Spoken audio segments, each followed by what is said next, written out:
Thank you so much for staying with us. We've been talking about the looted funds, the list the federal government published, and the debate over whether or not the federal government should have attached with that list the names of looters that have returned some of these funds. Well, the federal government came forward on this program, the edition of this program on Sunday. The spokesperson of the president said the president was advised to yield to legal reasons for these, and he actually obeyed those, or he actually yielded to the advice of his legal team. And again, the vice president also came and said, look, we know Nigerians want the names of the looters, but for legal reasons, we will not. The SERAP, a civil rights organization, is compelling the federal government to release the name, and it has given the federal government a 14-day ultimatum. Mr. BWALA, a law lecturer and a practicing legal practitioner in Nigeria, is talking to us from our Abuja studio. But with what we have on our hands now, Mr. BWALA, the FOI Act, which is asking what SERAP has stated here, that the harm the federal government is looking at is less than the legitimate aim of the public to know, the right of the public to know. From your own perspective and from the legal perspective, which is more in this sense the harm the federal government is looking at, or the right of the public to know, and what people have said, name them to shame them? Right, the right of the public to have a knowledge of the looters of the funds needs to be carried along. However, the question is the legal implication. I know, for example, in plea bargain is a situation where the government or the looter, for example, will propose to return certain amounts or return all of the amount, and then there will be the dropping of higher charges for a lesser, or dropping of lesser charges. Now, if that arrangement, for example, is done, then it will be appropriate in the circumstance for you to go ahead and then publish the name of the individuals who have approached the government for plea bargain, and that there is a procedure for the plea bargain. Then that's a cogent one, because there won't be any negative side to the legal implication associated with it. But then, even in plea bargain, the public interest, public policy is factored into the reason for which the government, for example, will enter into plea bargain with any individual or organization that siphon government funds. Now, what SERAP is saying, they need to prove it. It is something that is debatable. It is something that is not yet proven. If you say that there is a greater good in the release of the names as against the danger, then what if you release the name of this individual and at the end of the day, you are not able to secure conviction? Don't forget that the government has to be very sensitive and careful in the approach that the government will adopt in the recovery of the looted fund. Otherwise, the government might find itself in a logjam where you do not have access to the money and you have not secured conviction against the accused person. Because we know Nigeria, and we know the way administration of criminal justice is done in the country, where you can start a criminal proceedings today and it will outlive even the government of President Buhari. So I think that the government is being careful, and I support the idea of the government withholding the names, but at least publishing the amount and publishing the means through which the monies were returned. All right, thank you. So just for a moment, we hold on to that matter. Let's quickly flip the page onto other issues that we have on the table today. You remember yesterday we were discussing the issue of the People's Democratic Party and the fact that Senator Ali Modu Sheriff says he will see to the very end the legal process he instituted as the party's board of trustees handed over to Senator Ahmed Makarafi and his caretaker committee. But Senator Sheriff has called it an illegality. His spokesperson spoke to us yesterday, insisting that his principal will not step down.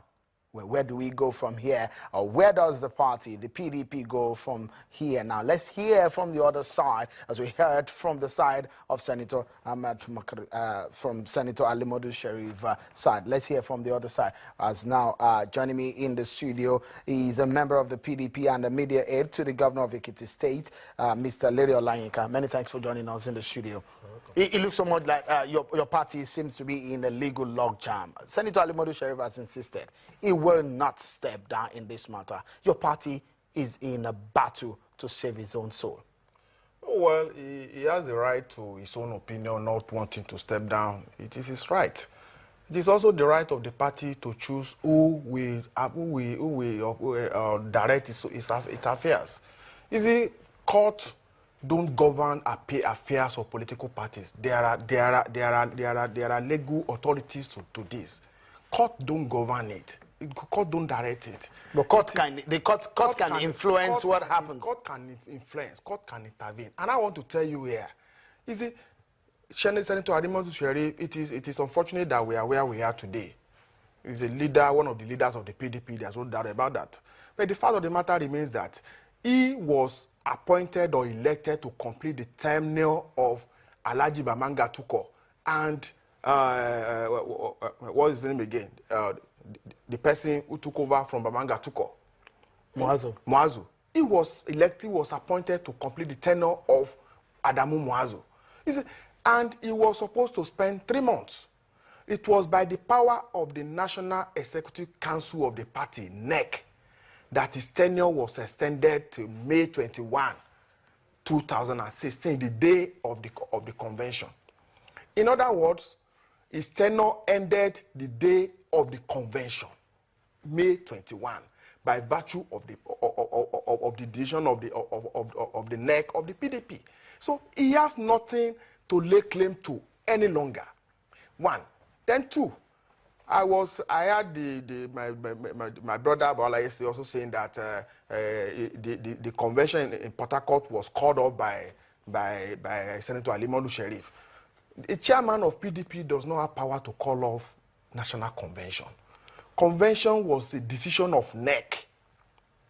NEC decided that the convention should hold May 21.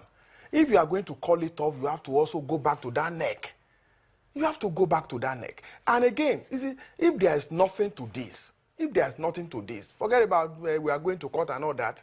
If there's nothing to this, people who called you to come and be chairman of PDP are saying, hey, thank you, you have done enough, congratulations, we have had enough of you, let other people pilot the affairs of the party. Then who will Senator Ademotu Sherif be chairman over? Because now the court cases are there. The party may not be able to move forward if these court cases are there. What do you think is the solution now? What do you think is the way out? The solution is just for common sense to prevail. We have 12 governors in the PDP as of today.